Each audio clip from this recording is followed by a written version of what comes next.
जब गुर बोलह तब बिस्म होए जाए। हम जैसे अपराधी अवर कोई राखे। जैसे हम सतगुर राख लिए छुड़ाए। तू गुर पिता तू है गुर माता। तुम गुर बंदप मेरा सखा सखाए। बेशुमार अथाह आगंत अतुलय। ज्यों बुलाओ त्यों नानक दास बोलै।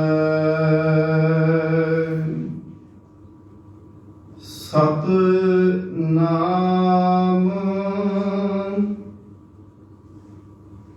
श्री वाहेगुरु जी।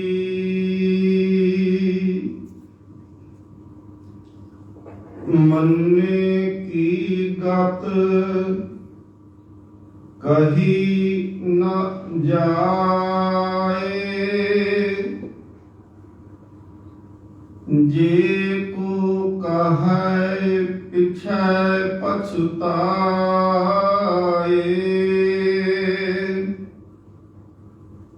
मन्ने की गत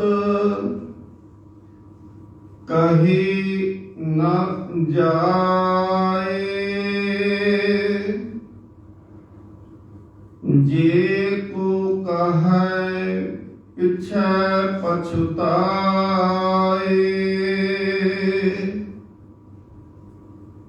कागद कलम न लिखन हार। मन्ने का बह करन विचार। ऐसा नाम निरंजन होए। जे को मन जाने मन कोए। ऐसा नाम निरंजन होए। जे को मन जाने मन कोए।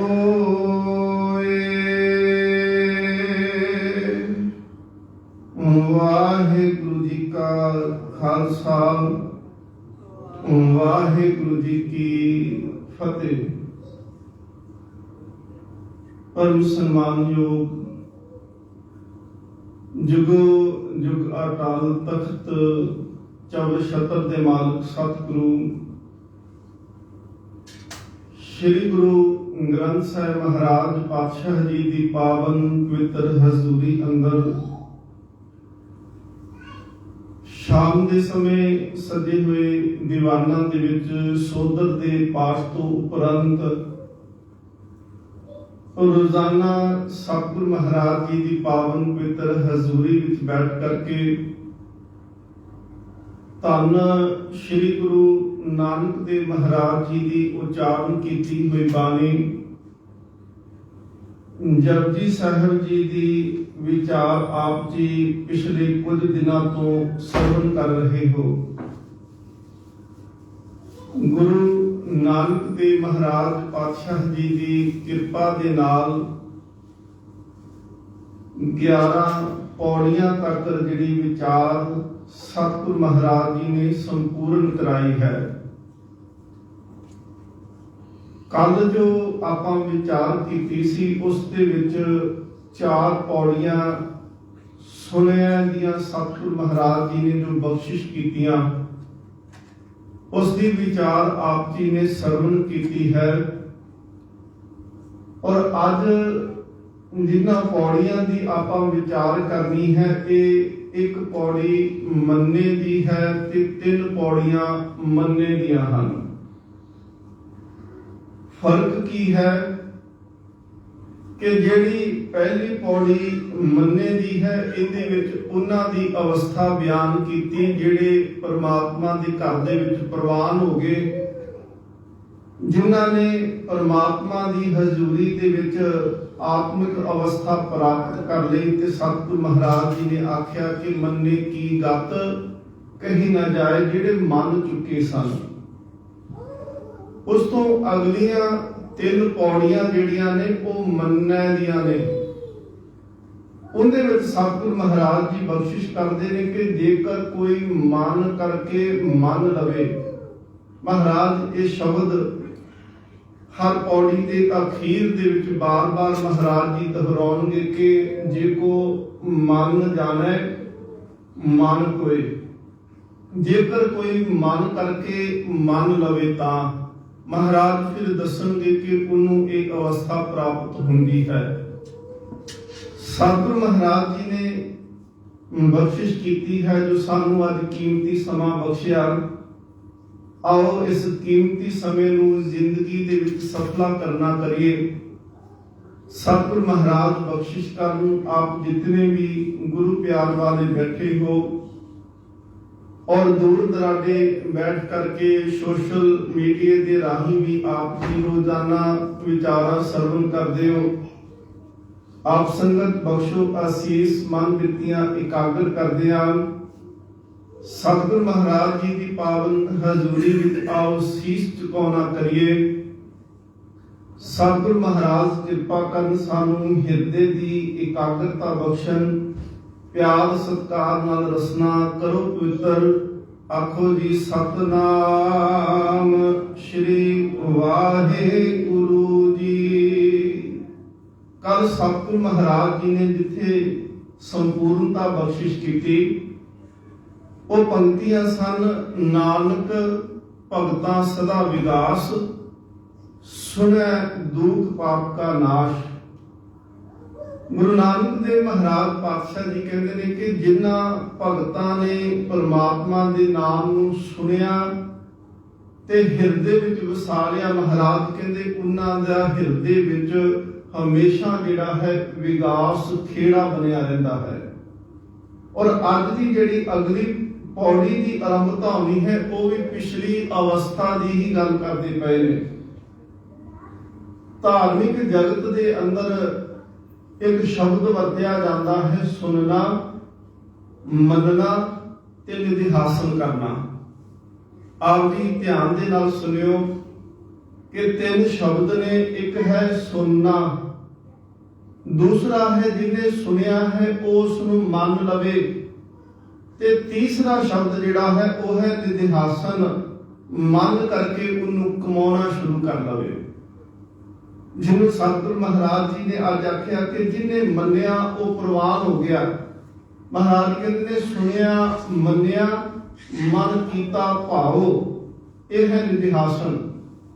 सतगुरु महाराज अज आरंभता इत्थों करते हैं कि मन्ने की गत कही ना जाए। हुण इत्थे मन्ने शब्द जिहड़ा है दूजे पौड़ियां दे विच नन्ने नूं दुलावां आउणगीਆਂ, उत्थे मन्नै उचारण करांगे। जेकर कोई सानू सवाल पूछे ना कि मन्ने दीयां किन्नियां पौड़ियां, तुसीं कह सकदे हो जी 3 पौड़ियां ने। एक पौड़ी जिहड़ी है वो मन्ने सिहारी एक लां दे नाल आवेगी, बाकी दीयां 3 पौड़ियां जिहड़ियां ने वो दुलावां दे नाल उचारण करांगे। सतगुरु महाराज कहते हैं कि जिन्हां ने परमात्मा नूं मन लिया है। एक महाराज जी बचन गुरु गोबिंद सिंह सच्चे पातशाह महाराज सवैयां दे विच बख्शिश करते हैं। उहदे विच महाराज कहते हैं एक रत्ती बिन एक रत्ती के।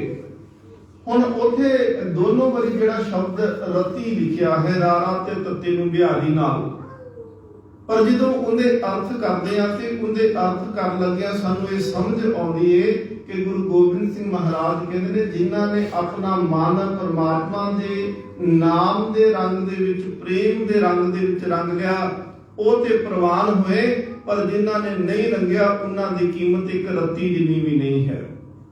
ਰੱਤੀ ਤੁਸੀਂ ਸ਼ਾਇਦ ਦੇਖਿਆ ਹੋਵੇ ਕਿ ਇੱਕ ਛੋਟਾ ਜਿਹਾ ਫਲ ਸਰੋਂ ਦੇ ਦਾਣਿਆਂ ਵਰਗਾ, ਤੇ ਉਹਦਾ weight ਜਿਹੜਾ ਹੈ ਨਾ, ਹਰ ਫਲ ਦਾ weight ਇੱਕੋ ਜਿੰਨਾ ਹੁੰਦਾ ਹੈ।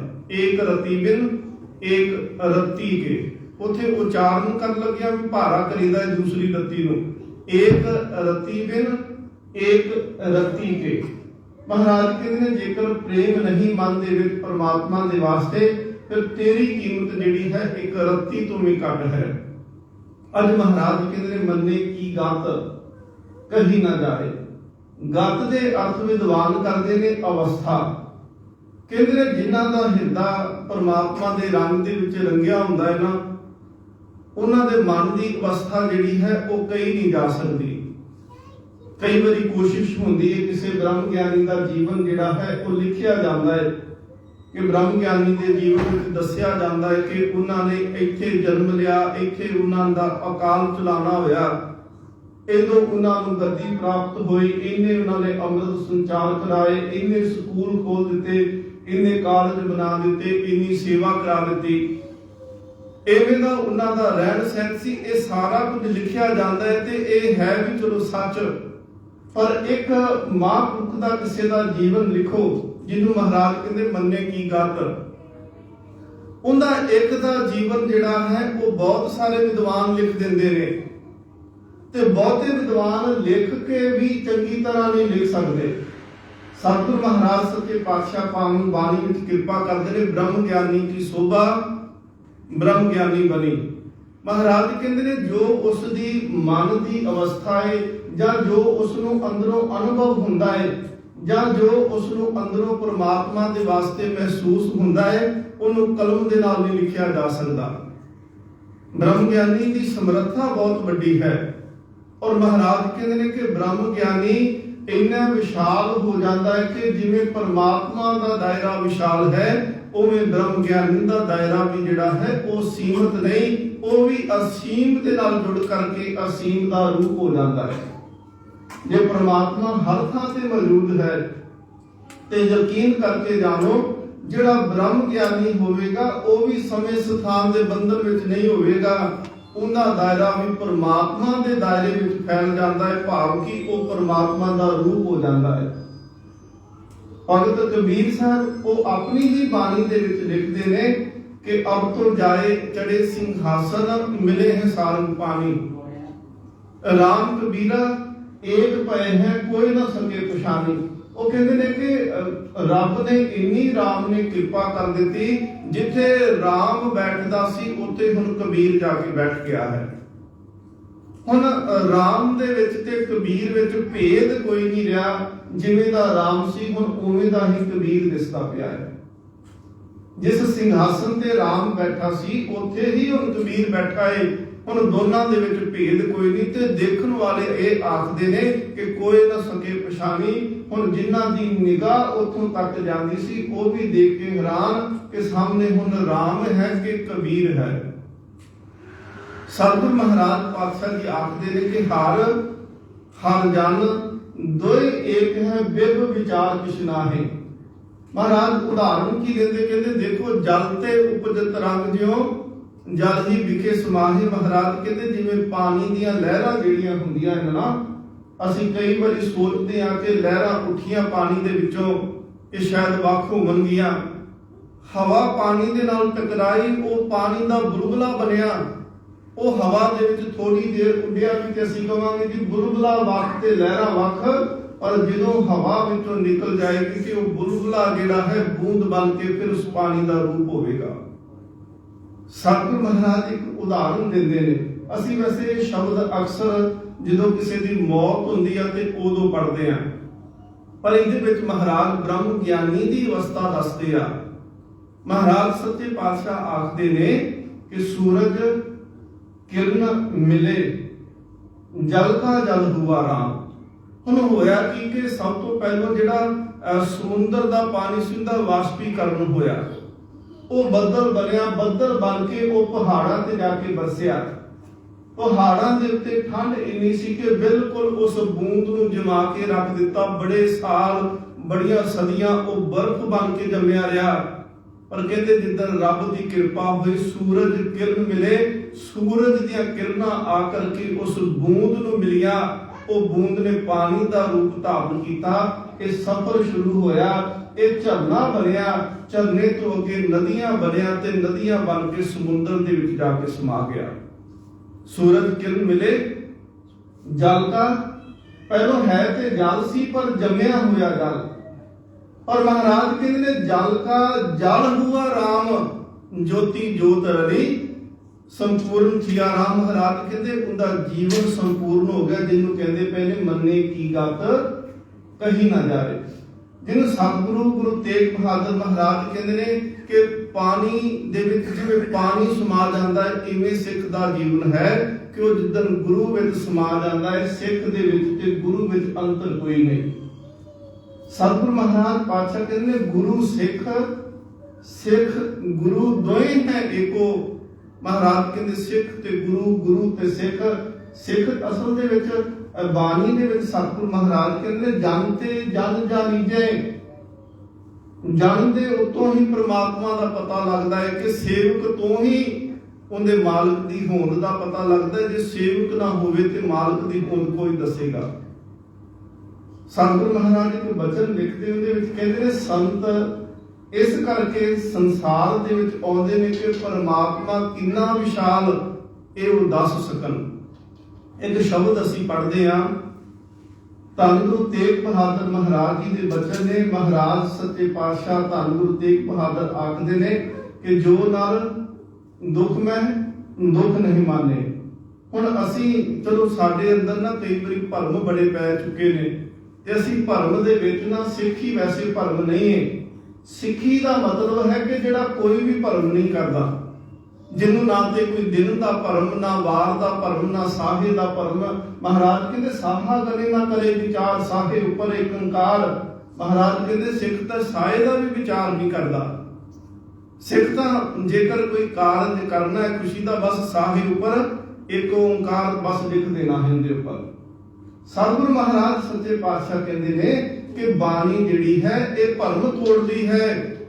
मत सोचा करो जिदन किते खुशी का काम होवे ते हुक्मनामा किते नौवें महल्ले का आ जाए, धन गुरु तेग बहादुर दा महाराज जी का हुक्मनामा आवे ते ये ना सोचो कि साडा जिहड़ा असीं कारज कीता शायद ये सही नहीं होया, ये ते मौत वाला हुक्मनामा आ गया। देखो जदों तुसीं अखंड पाठ साहब कराउंदे हो, जदों तुसीं गुरबाणी का पाठ कराउंदे हो, फिर उस दिन ग्रंथी सिंह 3 दिन लगातार बाणी पढ़ते आ। असीं जदों भोग पैंदा है ते भोग ते भी नौवें महल्ले दे पहलों श्लोक पढ़ते फिर भोग पाउने आ, उन्होंने भोग दे श्लोक आखदे आ। फिर 3 दिन लगातार जदों बाणी पढ़ी गई ते उस बाणी दे विच गुरु तेग बहादुर जी की बाणी भी सी। असीं वो छड्डी नहीं, असीं उहनूं पढ़ के गए। और जदों असीं अरदास करदे आ ना ते अरदास दे विच सतगुरु गुरु गोबिंद सिंह महाराज जी दे बचन ने तेग बहादुर सिमरिया कर नौ नित। महाराज ये ना कहते कि मर्ग सी ता आया हुक्मनामा, दुख आया ते ता गुरु तेग बहादुर नूं याद करिए। गुरु तेग बहादुर महाराज जी दे अगे शीस झुकाओ, जिन्हां ने अपनी खुशी नहीं देखी, दूसरे दा दुख देख के अपना जीवन कुर्बान करता। दूसरे दा दुख सी ना, जंजू तां किसी दूसरे दे लथ दे ने, तिलक तां किसी दूसरे दा लथ दा पिया है, धर्म तां किसी दूसरे दा जांदा पिया है। पर सतगुरु महाराज किसी दूसरे का दुख नहीं देख सकते। असीं तां फिर उन्हां दे बच्चे हां, साडा दुख किवें देख सकते हैं।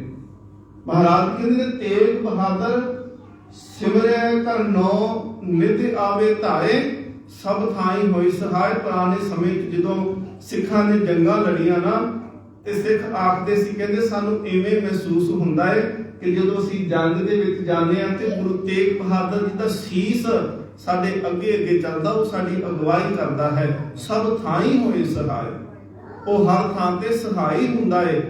सतगुरु सच्चे पातशाह महाराज कहंदे ने कि ये जिहड़ा शब्द है जिहदे विच महाराज कहंदे जो नर दुख में दुख नहीं माने। हुण किहड़ा है जिहड़ा महसूस नहीं करेगा दुख नूं? जिहड़ा दुख विच दुख आ गया और दुख नूं महसूस नहीं कीता, वो ब्रह्म ज्ञानी है। वही है जिन्हों कहते महाराज मरने की गत कहीं ना जाए। ਤੁਸੀਂ ਇਸ ਸ਼ਬਦ ਦੇ ਨਾਲ ਜੋੜ ਕੇ ਦੇਖੋ, ਮਹਾਰਾਜ ਕਹਿਣਗੇ ਜੋ ਨਰ ਦੁੱਖ ਮੈਂ ਦੁੱਖ ਨਹੀਂ ਮਾਨੇ, ਸੁਖ ਸਨੇਹ ਅਰ ਪੈ ਨਹੀਂ ਜਾਕੇ, ਕੰਚਨ ਮਾਟੀ ਮਾਨੇ, ਨਹਿ ਨਿੰਦਿਆ ਦੇ ਉਸਤਤ ਜਾਕੇ, ਲੋਭ ਮੋਹ ਅਭਿਮਾਨਾ, ਹਰ ਇੱਕ ਸੁਖ ਤੇ ਰਹੇ ਨਿਆਰੋ, ਨਾਹੇ ਮਾਨ ਅਪਮਾਨਾ। ਪੂਰੇ ਸ਼ਬਦ ਦੇ ਵਿੱਚ ਮਹਾਰਾਜ ਨੇ ਬ੍ਰਹਮ ਗਿਆਨੀ ਦੀ ਵਡਿਆਈ ਬਖਸ਼ਿਸ਼ ਕੀਤੀ ਹੈ ਕਿ ਬ੍ਰਹਮ ਗਿਆਨੀ ਆਖਦੇ ਕਿਹਨੂੰ ਹੈ। ਸਤਿਗੁਰੂ ਮਹਾਰਾਜ ਅਖੀਰ ਤੇ ਕਹਿੰਦੇ ਗੁਰ ਕਿਰਪਾ ਜਹ ਨਰ ਕੋ ਕੀਨੀ। ਉੱਥੇ ਇਹ ਤੇ ਨਹੀਂ ਕਿਹਾ ਕਿ ਜਿਹੜਾ ਚੜਾਈ ਕੀਤੀ ਆ ਉਹਦੇ ਉੱਤੇ ਕਿਰਪਾ ਹੁੰਦੀ ਪਈ ਹੈ। ਮਹਾਰਾਜ ਕਹਿੰਦੇ ਗੁਰ ਕਿਰਪਾ ਜਹ ਨਰ ਕੋ ਕੀਨੀ, ਇਹ ਜੁਗਤ ਪਛਾਨੀ, ਨਾਨਕ ਲੀਨ ਭਇਓ ਗੋਬਿੰਦ ਸਿਓ। ਜੋ ਪਾਣੀ ਸੰਗ ਪਾਣੀ, ਉੱਥੇ ਲੀਨ ਗੋਬਿੰਦ ਦੇ ਨਾਲ ਮਿਲਣਾ ਮੌਤ ਨਹੀਂ, ਗੋਬਿੰਦ ਦੇ ਨਾਲ ਮਿਲਣਾ ਅਸਲ ਜੀਵਨ ਹੈ। ਮੌਤ ਸਤਿਗੁਰੂ ਮਹਾਰਾਜ ਕਹਿੰਦੇ ਉਦਨ ਜਿੱਦਨ ਰੱਬ ਭੁੱਲ ਜਾਵੇ। ਮਹਾਰਾਜ ਕਹਿੰਦੇ ਨੇ ਤੁਧ ਚੇਤੇ ਆਏ ਮਹਾ ਆਨੰਦਾ। ਜੇ ਰੱਬ ਚੇਤੇ ਆ ਤੇ ਸਭ ਤੋਂ ਵੱਡਾ ਆਨੰਦ ਜਾਂ ਜੀਵਨ ਦਾ ਅਸਲ ਸੁੱਖ ਜੇ ਕਹਿਣਾ ਹੈ ਤੇ ਉਹ ਇਹ ਹੈ ਕਿ ਜਿੱਦਨ ਰੱਬ ਨੂੰ ਮਿਲਾਂਗੇ, ਮੌਤ ਉਸ ਦਿਨ ਨੂੰ ਮਹਾਰਾਜ ਆਖਦੇ ਆ ਜਿੱਦਨ ਰੱਬ ਭੁੱਲ ਜਾਂਦਾ ਹੈ। ਸਤਿਗੁਰੂ ਮਹਾਰਾਜ ਇੱਕ ਸ਼ਲੋਕ ਬਖਸ਼ਿਸ਼ ਕਰਦੇ ਆ, ਉਹਦੇ ਵਿੱਚ ਮਹਾਰਾਜ ਕਹਿੰਦੇ ਨੇ ਅਤ ਸੁੰਦਰ ਕੁਲੀਨ ਚਤੁਰ ਮੁਖ ਗਿਆਨੀ ਧਨਵੰਤ। ਹੁਣ ਇਹਦੇ ਵਿੱਚ ਇਹ ਸਾਰੇ ਗੁਣ ਨੇ।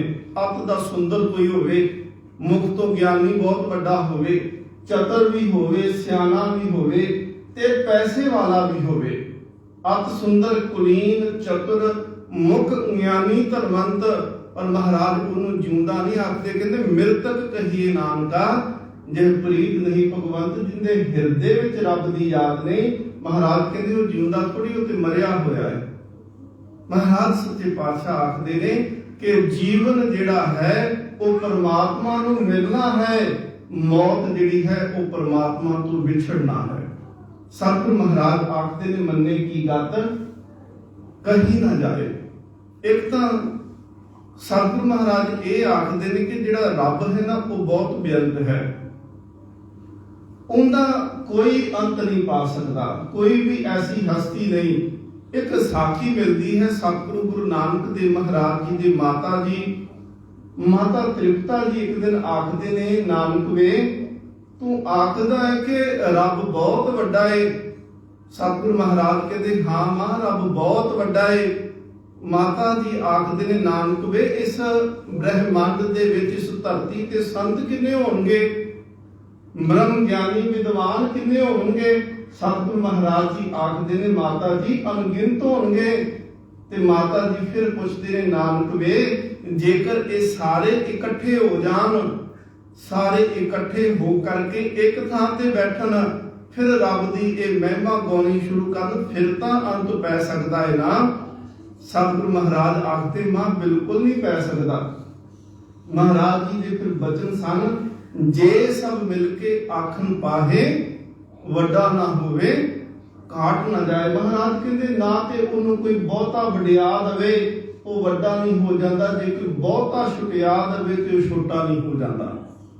ਸਤਿਗੁਰੂ ਮਹਾਰਾਜ ਇਸ ਤਰ੍ਹਾਂ ਆਖਦੇ ਆ ਕਿ ਜਿਹੜਾ ਉਹਨੂੰ ਮੰਨ ਲਿਆ, ਜਿਹਨੇ ਹਿਰਦੇ ਵਿੱਚ ਰੱਬ ਨੂੰ ਵਸਾਇਆ, ਮਹਾਰਾਜ ਕਹਿੰਦੇ ਮੰਨੇ ਕੀ ਗਤ ਕਹੀ ਨਾ ਜਾਏ, ਉਹਦੀ ਵਡਿਆਈ ਕਹੀ ਨਹੀਂ ਜਾ ਸਕਦੀ। ਤੇ ਜੇ ਧੰਨ ਗੁਰੂ ਨਾਨਕ ਦੇਵ ਮਹਾਰਾਜ ਜੇ ਆਖ ਲਈਏ, ਸਤਿਗੁਰੂ ਮਹਾਰਾਜ ਕਹਿੰਦੇ ਜੇ ਕੋ ਕਹੈ ਪਿੱਛੇ ਪਛਤਾਏ। ਮਹਾਰਾਜ ਕਹਿੰਦੇ ਜੇ ਕੋਈ ਕਹਿਣ ਦਾ ਯਤਨ ਕਰੇ, ਸਤਿਗੁਰੂ ਮਹਾਰਾਜ ਕਹਿੰਦੇ ਫਿਰ ਕੇਵਲ ਪਛਤਾਵਾ ਹੈ, ਕਿਉਂਕਿ ਪਛਤਾਵਾ ਤਾਂ ਹੁੰਦਾ ਹੈ ਫਿਰ ਬਾਅਦ ਵਿੱਚ ਪਤਾ ਲੱਗਦਾ ਹੈ ਕਿ ਮੈਂ ਯਤਨ ਤਾਂ ਕੀਤਾ, ਮੈਂ ਕੋਸ਼ਿਸ਼ ਕੀਤੀ ਪਰ ਕਹਿ ਨਹੀਂ ਸਕਿਆ। ਸਤਿਗੁਰੂ ਮਹਾਰਾਜ ਕਹਿੰਦੇ ਨੇ ਜੇ ਕੋ ਕਹੈ ਪਿੱਛੇ ਪਛਤਾਏ। ਤੇ ਅੱਗੇ ਮਹਾਰਾਜ ਜੀ ਫਿਰ ਜੇ ਲਿਖੀ ਜਾਵੇ ਤਾਂ ਸਤਿਗੁਰੂ ਮਹਾਰਾਜ ਕਹਿੰਦੇ ਨੇ ਕਾਗਜ਼ ਕਲਮ ਨਾ ਲਿਖਣ ਹਾਰ, ਇਹਨੂੰ ਨਾ ਪਾਠ ਨਹੀਂ ਕਰਨਾ। ਨੰਨਾ ਮੁਕਤਾ ਹੈ, ਕੰਨਾ ਨਹੀਂ ਲੱਗਿਆ ਹੋਇਆ, ਅੱਗੇ ਜਾ ਕੇ ਨੰਨੇ ਕੰਨੇ ਦੇ ਨਾਲ ਵੀ ਆਵੇਗਾ ਪਾਠ। ਸਤਿਗੁਰੂ ਮਹਾਰਾਜ ਕਹਿੰਦੇ ਨੇ ਕਾਗਜ਼ ਪੈਨ ਤੇ ਲਿਖਣ ਵਾਲਾ। ਮਹਾਰਾਜ ਕਹਿੰਦੇ ਇਹ ਤਿੰਨੇ ਇਕੱਠੇ ਹੋ ਜਾਣ। ਸਤਿਗੁਰੂ ਮਹਾਰਾਜ ਬਾਣੀ 'ਚ ਇੱਕ ਪ੍ਰਮਾਣ ਦਿੰਦੇ ਨੇ ਕਿ ਸਾਤ ਸਮੁੰਦੇ ਮਸ ਕਰੋ, ਕਲਮ ਕਰੋ ਬਨਰਾਏ, ਬਸੁਦਾ ਕਾਗਜ਼ ਜੋ ਕਰੋ, ਹਰ ਜਸ ਲਿਖਣ ਨਾ ਜਾਏ। ਉਹ ਕਹਿੰਦੇ ਨੇ ਕਿ ਜੇ ਸਾਰੀ ਧਰਤੀ ਕਾਗਜ਼ ਹੋਵੇ, ਸਾਰੀ ਬਨਸਪਤੀ ਜਿੰਨੇ ਪੇੜ ਪੌਦੇ ਦਿਸਦੇ ਨੇ ਸਾਰਿਆਂ ਨੂੰ ਕਲਮਾਂ ਬਣਾ ਲਈਆਂ ਜਾਣ। ਹੁਣ ਜਿੰਨਾ ਸਮੁੰਦਰ ਦੇ ਵਿੱਚ ਪਾਣੀ ਹੈ, ਇਹਦੇ ਸਮੁੰਦਰ ਦੇ ਪਾਣੀ ਨੂੰ ਸਾਰੇ ਵਿਸ਼ਾਈ ਬਣਾ ਦਈਏ, ਤੇ ਜੇ ਲਿਖਣ ਵਾਸਤੇ ਹਵਾ ਨੂੰ ਆਖ ਦਈਏ ਕਿ ਜਿੰਨੀ ਤੇਜ਼ੀ ਨਾਲ ਲਿਖ ਸਕਦੀ ਹੈ ਉਨੀ ਤੇਜ਼ੀ ਨਾਲ ਲਿਖ, ਕਹਿੰਦੇ ਨੇ ਫਿਰ ਵੀ ਉਹ ਅੰਤ ਨਹੀਂ ਪਾ ਸਕਦੇ। ਮਹਾਰਾਜ ਕਹਿੰਦੇ ਨੇ ਸ਼ੇਖ ਨਾਗ ਤੇ ਉਹ ਅੰਤ ਨਾ ਪਾਇਆ। ਸ਼ੇਖ ਨਾਗ ਜਿਹੜਾ ਹੈ ਨਾ, ਲੋਕ ਆਖਦੇ ਨੇ, ਕਥਾਵਾਂ ਆਖਦੀਆਂ ਨੇ ਕਿ ਸ਼ੇਖ ਨਾਗ ਜਿਹੜਾ ਹੈ ਉਹਦੇ 1000 ਮੂੰਹ ਨੇ, ਤੇ ਇੱਕ ਮੂੰਹ ਦੇ ਨਾਲ ਉਹ ਰੱਬ ਦਾ ਇੱਕ ਨਾਮ ਲੈਂਦਾ ਏ, ਦੂਸਰੇ ਮੂੰਹ ਨਾਲ ਦੂਸਰਾ ਨਾਮ ਲੈਂਦਾ ਏ। ਭਾਵ ਕਿ ਇੱਕੇ ਵਾਰ ਰੱਬ ਦੇ ਇੱਕ ਵਾਰ ਦੇ ਵਿੱਚ ਹੀ 1000 ਨਾਮ ਵੱਖਰੇ ਵੱਖਰੇ ਲੈਂਦਾ ਏ। ਤੇ ਜਿਹੜਾ ਇੱਕ ਵਾਰੀ ਨਾਮ ਲੈ ਲੈਂਦਾ ਉਹਨੇ ਕਦੀ ਦੂਸਰੀ ਵਾਰੀ ਨਹੀਂ ਲਿਆ, ਦੂਸਰੀ ਵਾਰੀ ਉਸ ਨਾਮ ਨੂੰ ਨਹੀਂ ਲਿਆ। ਪਰ ਮਹਾਰਾਜ ਜੀ ਆਖਦੇ ਨੇ ਕਿ ਸ਼ੇਖ ਨਾਗ ਇੰਨੀਆਂ ਜ਼ੀਬਾਂ ਹੋਣ ਦੇ ਬਾਵਜੂਦ ਵੀ ਰੱਬ ਦਾ ਅੰਤ ਨਹੀਂ ਪਾ ਸਕਿਆ। ਤੁਸੀਂ ਜਾਪ ਸਾਹਿਬ ਪੜੋ, ਜਾਪ ਸਾਹਿਬ ਦੇ ਵਿੱਚ ਸਤਿਗੁਰੂ ਗੁਰੂ ਗੋਬਿੰਦ ਸਿੰਘ ਮਹਾਰਾਜ ਨੇ ਇੰਨੀ ਬਖਸ਼ਿਸ਼ ਕੀਤੀ ਆ ਕਿ ਜੇ ਤੁਸੀਂ ਇੱਕ ਵਾਰੀ ਜਾਪ ਸਾਹਿਬ ਪੜ ਲਓ ਨਾ ਇੱਕ ਦਿਨ ਦੇ ਵਿੱਚ, ਤੇ ਪ੍ਰਮਾਤਮਾ ਦੇ 1100 ਨਾਮ ਜਿਹੜੇ ਨੇ ਤੁਸੀਂ ਇੱਕੇ ਵਾਰੀ ਪੜ ਲਓਗੇ, ਉਹਨਾਂ ਨੂੰ ਨਮਸਕਾਰ ਕਰ ਲਓਗੇ। ਮਹਾਰਾਜ ਨੇ 1100 ਵੱਖ-ਵੱਖ ਨਾਮਾਂ ਨੂੰ ਨਮਸਕਾਰ ਕੀਤੀ ਹੈ ਜਾਪ ਸਾਹਿਬ ਦੇ ਅੰਦਰ। ਸਤਿਗੁਰੂ ਮਹਾਰਾਜ ਕਹਿੰਦੇ ਫਿਰ ਉਹ ਬ੍ਰਹਮ ਗਿਆਨੀ ਜਿਹਨੇ ਪ੍ਰਮਾਤਮਾ ਨੂੰ ਮਨ ਕਰਕੇ ਮੰਨਿਆ ਹੈ। ਸੱਚੇ ਪਾਤਸ਼ਾਹ ਮਹਾਰਾਜ ਕਹਿੰਦੇ ਨੇ ਕਾਗਜ਼ ਕਲਮ ਨ ਲਿਖਨਹਾਰ, ਮੰਨੇ ਕਾ ਬਹਿ ਕਰਨ ਵਿਚਾਰ। ਜੇਕਰ ਬਹੁਤ ਸਾਰੇ ਵਿਦਵਾਨ ਸਿਆਣੇ ਇਕੱਠੇ ਹੋ ਕਰਕੇ ਜੇਕਰ ਇਹ ਆਖਣ ਕਿ ਅਸੀਂ ਉਹਦੀ ਅਵਸਥਾ ਪਾ ਸਕਦੇ ਹਾਂ, ਸਤਿਗੁਰੂ ਮਹਾਰਾਜ ਕਹਿੰਦੇ ਨਾ ਤਾਂ ਲਿਖੀ ਜਾ ਸਕਦੀ ਆ, ਨਾ ਲਿਖਾਈ ਜਾ ਸਕਦੀ, ਨਾ ਗਾਈ ਜਾ ਸਕਦੀ ਆ। ਹੁਣ ਦੇਖੋ ਬ੍ਰਹਮ ਗਿਆਨੀ ਦਾ ਜੀਵਨ ਦੇਖਣਾ, ਬਾਬਾ ਬੁੱਢਾ ਸਾਹਿਬ ਜੀ ਦਾ ਚਲੋ ਜੀਵਨ ਦੇਖੋ। ਬਾਬਾ ਬੁੱਢਾ ਸਾਹਿਬ ਜੀ ਦਾ ਜੀਵਨ 12 ਸਾਲ ਦੀ ਉਮਰ ਦੇ ਵਿੱਚ ਗੁਰੂ ਨਾਨਕ ਦੇਵ ਮਹਾਰਾਜ ਨੂੰ ਮਿਲੇ ਨੇ, ਤੇ 12 ਸਾਲ ਦੀ ਉਮਰ ਤੋਂ ਲੈ ਕਰਕੇ ਬਾਬਾ ਬੁੱਢਾ ਸਾਹਿਬ ਜੀ ਨੇ ਗੁਰਬਾਣੀ ਉਚਾਰਨ ਕਰਨ ਦਾ ਯੁੱਗ ਵੀ ਦੇਖਿਆ ਹੈ। ਸਤਿਗੁਰੂ ਮਹਾਰਾਜ ਨੇ ਸੇਵਾ ਦਾ ਯੁੱਗ ਵੀ ਦੇਖਿਆ। ਧੰਨ ਬਾਬਾ ਬੁੱਢਾ ਸਾਹਿਬ ਜੀ ਨੇ ਸਤਿਗੁਰੂ ਮਹਾਰਾਜ ਜੀ ਦੀ ਹਜ਼ੂਰੀ ਵਿੱਚ ਬਾਣੀ ਨੂੰ ਇਕੱਠਾ ਕਰਕੇ ਸੰਪਾਦਨ ਕਰਨ ਦਾ ਯੁੱਗ ਵੀ ਦੇਖਿਆ। ਬਾਬਾ ਬੁੱਢਾ ਸਾਹਿਬ ਜੀ ਨੇ ਸ਼ਹਾਦਤ ਦਾ ਯੁੱਗ ਵੀ ਦੇਖਿਆ। ਬਾਬਾ ਬੁੱਢਾ ਸਾਹਿਬ ਜੀ ਨੇ ਸ਼ਸਤਰ ਚਲਾਉਣ ਦਾ, ਜੰਗਾਂ ਲੜਨ ਦਾ ਯੁੱਧ ਵੀ ਦੇਖਿਆ ਹੈ। ਬਾਬਾ ਬੁੱਢਾ ਸਾਹਿਬ ਦੀ ਐਸੀ ਸ਼ਖਸੀਅਤ ਗੁਰੂ ਨਾਨਕ ਦੇਵ ਮਹਾਰਾਜ, ਗੁਰੂ ਅੰਗਦ ਦੇਵ ਜੀ, ਗੁਰੂ ਅਮਰਦਾਸ, ਗੁਰੂ ਰਾਮਦਾਸ, ਗੁਰੂ ਅਰਜਨ ਦੇਵ ਮਹਾਰਾਜ, 5 ਗੁਰੂ ਸਾਹਿਬਾਨਾਂ ਨੂੰ ਬਾਣੀ ਉਚਾਰਨ ਕਰਦਿਆਂ ਉਹਨਾਂ ਨੇ ਦੇਖਿਆ ਹੈ। ਤੇ ਸਤਿਗੁਰੂ ਗੁਰੂ ਅੰਗਦ ਦੇਵ, ਗੁਰੂ ਅਮਰਦਾਸ ਮਹਾਰਾਜ, ਗੁਰੂ ਰਾਮਦਾਸ, ਗੁਰੂ ਅਰਜਨ ਦੇਵ ਜੀ ਨੂੰ ਅਸਥਾਨਾਂ ਦੀ ਸੇਵਾ ਕਰਾਉਂਦਿਆਂ ਦੇਖਿਆ। ਕਿਸੇ ਨੇ ਬੌਲੀਆਂ ਬਣਾਈਆਂ, ਕਿਸੇ ਗੁਰੂ ਸਾਹਿਬਾਨ ਨੇ ਸਰੋਵਰ ਤਿਆਰ ਕਰਵਾਏ, ਤੇ ਕਿਸੇ ਗੁਰੂ ਸਾਹਿਬਾਨ ਨੇ ਹਰਮੰਦਰ ਤਿਆਰ ਕਰਵਾਇਆ। ਬਾਬਾ ਬੁੱਢਾ ਸਾਹਿਬ ਜੀ ਨੇ ਸਭ ਨੂੰ ਅੱਖੀਂ ਤੱਕਿਆ। ਫਿਰ ਜਿੱਦਨ ਗੁਰੂ ਅਰਜਨ ਦੇਵ ਮਹਾਰਾਜ ਜੀ ਬਾਣੀ ਦੀ ਸੰਪਾਦਨਾ ਕਰਦੇ ਨੇ, ਸਤਿਗੁਰੂ ਮਹਾਰਾਜ ਜੀ ਨੂੰ ਸੰਪਾਦਨਾ ਕਰਦਿਆਂ ਹੋਇਆਂ ਉਹਨਾਂ ਨੇ ਤੱਕਿਆ। ਜਿੱਦਨ ਸਤਿਗੁਰੂ ਗੁਰੂ ਅਰਜਨ ਦੇਵ ਮਹਾਰਾਜ ਸ਼ਹਾਦਤ ਦਾ ਜਾਮ ਪੀਂਦੇ ਨੇ, ਉਸ ਸ਼ਹਾਦਤ ਦੇ ਜਾਮ ਨੂੰ ਉਹਨਾਂ ਨੇ ਤੱਕਿਆ। ਬਾਬਾ ਬੁੱਢਾ ਸਾਹਿਬ ਜੀ ਨੇ ਗੁਰੂ ਹਰਗੋਬਿੰਦ ਸਾਹਿਬ ਨੂੰ ਮੀਰੀ ਤੇ ਪੀਰੀ ਦੀਆਂ ਤਲਵਾਰਾਂ ਪਹਿਨਦਿਆਂ ਤੱਕਿਆ। ਸਤਿਗੁਰੂ ਮਹਾਰਾਜ ਜੀ ਨੂੰ 4 ਜੰਗਾਂ ਲੜਦਿਆਂ ਹੋਇਆਂ ਉਹਨਾਂ ਦੇਖਿਆ। ਬਾਬਾ ਬੁੱਢਾ ਸਾਹਿਬ ਜੀ ਪਰ ਜਿੱਦਨ ਆਖਰੀ ਸਮਾਂ ਉਹਨਾਂ ਦਾ ਸੀ ਸਰੀਰ ਤਿਆਗਣ ਦਾ, ਉਹਨਾਂ ਨੇ ਸਿਨੇਹਾ ਭੇਜਿਆ ਧੰਨ ਗੁਰੂ ਹਰਗੋਬਿੰਦ ਸੱਚੇ ਪਾਤਸ਼ਾਹ ਮਹਾਰਾਜ ਜੀ ਨੂੰ ਕਿ ਸੱਚੇ ਪਾਤਸ਼ਾਹ ਮਹਾਰਾਜ ਮੇਰਾ ਸਮਾਂ ਆਖਰੀ ਆ, ਕਿਰਪਾ ਕਰੋ ਮਹਾਰਾਜ, ਮੈਂ ਤੁਹਾਡੇ ਦਰਸ਼ਨ ਕਰਨਾ ਚਾਹੁੰਦਾ।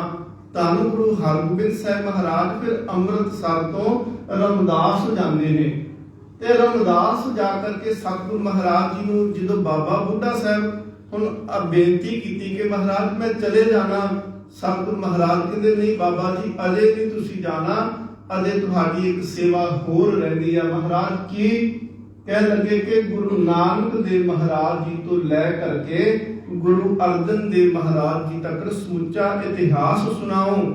ਫਿਰ ਇਤਿਹਾਸਕਾਰ ਲਿਖਦੇ ਨੇ ਕਿ 3 ਦਿਨ 3 ਰਾਤਾਂ ਲਗਾਤਾਰ ਬਾਬਾ ਬੁੱਢਾ ਸਾਹਿਬ ਜੀ ਇਤਿਹਾਸ ਸੁਣਾਇਆ। ਧੰਨ ਗੁਰੂ ਹਰਗੋਬਿੰਦ ਸਾਹਿਬ ਮਹਾਰਾਜ ਜੀ ਨੇ ਬੈਠ ਕੇ ਸੁਣਿਆ, ਤੇ ਬਹੁਤ ਸਾਰੀ ਸਿੱਖ ਸੰਗਤ ਨੇ ਉੱਥੇ ਸਰਵਣ ਕੀਤਾ।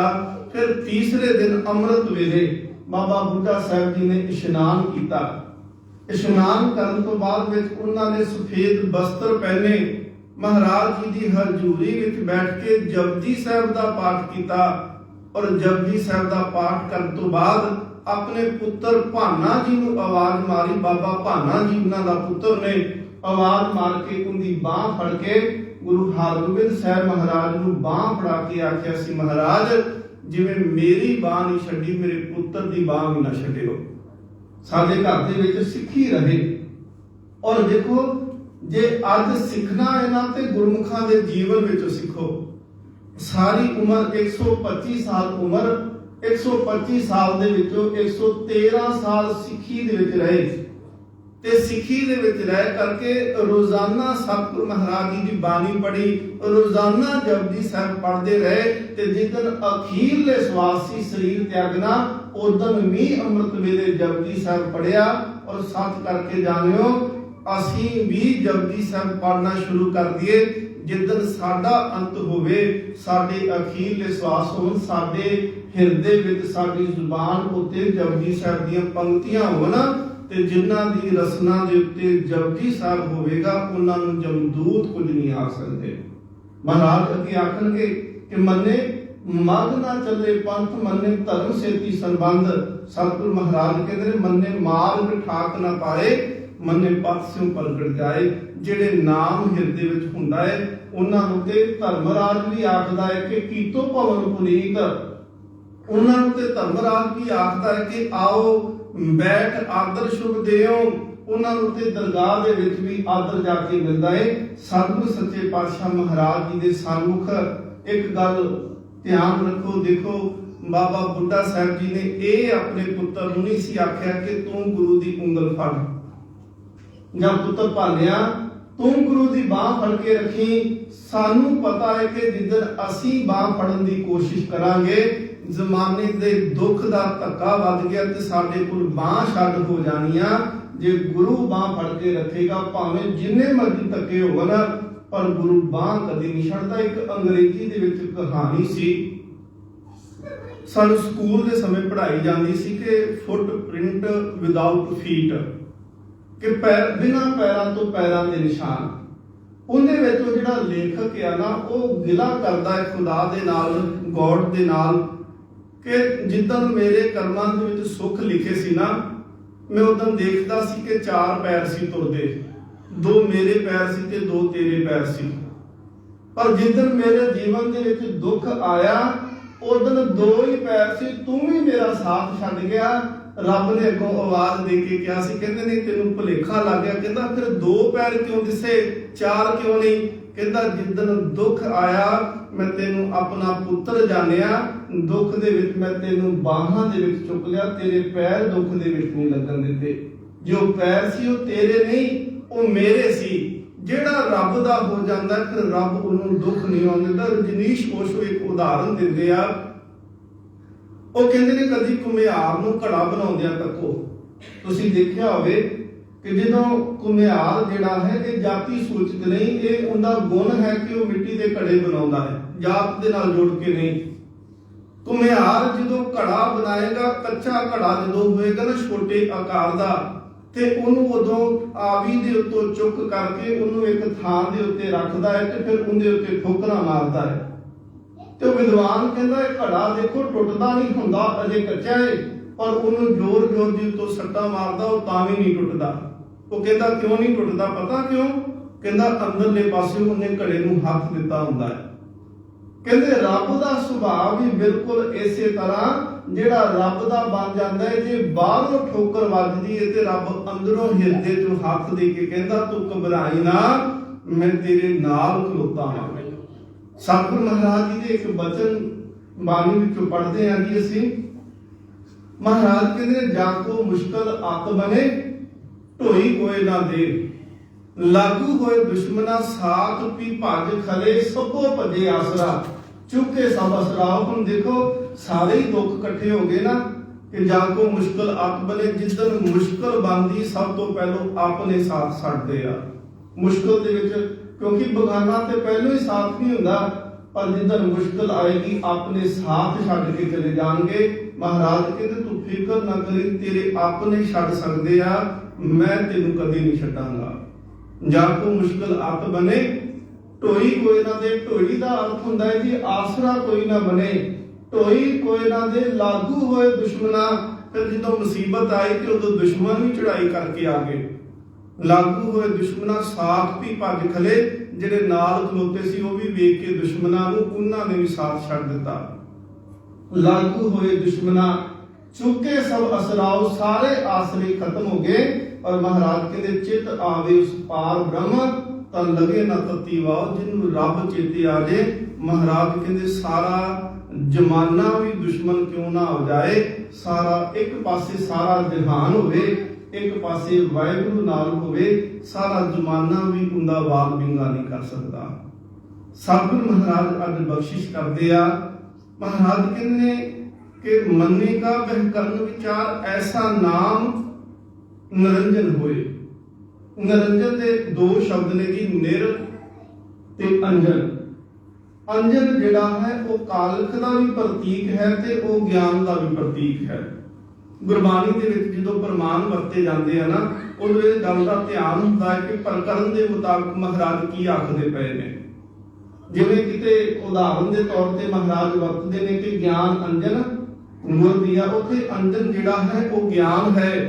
इत्थे महाराज कहंदे ने अंजन जिहड़ा है वो कालख है, माया रूपी कालख जिहड़ी है वो निर जदों अगे लग जाता है उनके नाम नूं नहीं लगती, क्योंकि रब दा नाम निर्मल है, रब आप भी निर्मल है, ते जिहड़ा उनके नाम दे नाल जुड़दा है वो भी निर्मल हो जाता है। महाराज कहंदे ने ऐसा नाम, रब दा नाम ऐसा है। कैसा? महाराज कहंदे ने निरंजन, निरंजन, मैल तो रहत, माया दी पाह तो रहत है। ते सतगुरु महाराज कहंदे होवे किवें? कहंदे जे को मन जाने, मन होए एक है मन, ते कुत्ते मम्मे नूं टिप्पी लगी हुई, उनका अर्थ है मन लवे।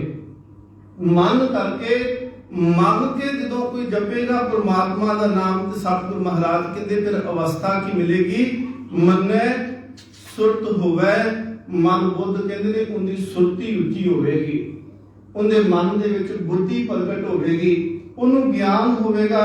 अगे महाराज कहते मन्नै दुलावां दे नाल सगल भवन, नाने दे नाल भवन, नन्ने नाल भवन नहीं। महाराज कहते मन्नै सगल भवन की सुध। सगल भवन जिन्हों महाराज पिछे आके आए सी ना, कि जो कोई नाम जपदा है ना, नाम नूं सुनदा है, तो महाराज कहते सुनिया धरत धवल आकाश, ये है सगल भवन।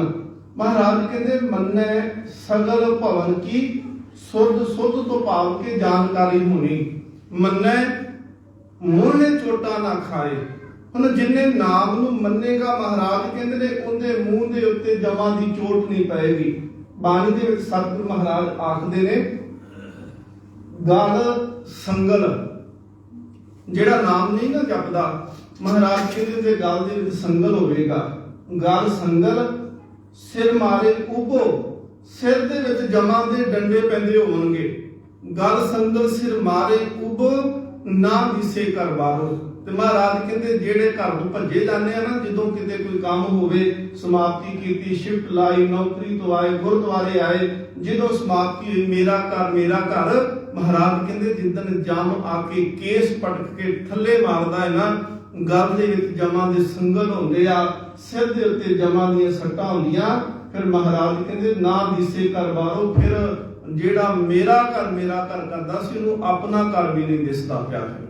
महाराज कहते पर जेकर कोई मन लवे नाम नूं, जेकर परमात्मा दे हुक्म ते चल पए, महाराज कहते मन्ने मोहे चोटा, इत्थे ना है नन्ने नूं कन्ना लग्या, मन्ने मोहे चोटा ना खाए। महाराज कहते उन्होंने जमां दियां चोटां नहीं खानियां पैंदियां। सच्चे पातशाह महाराज कहते मन्ने जम कै साथ न जाए। महाराज कहते फिर नाम जपन वाला जिहड़ा है वो जमां दे नाल नहीं जांदा।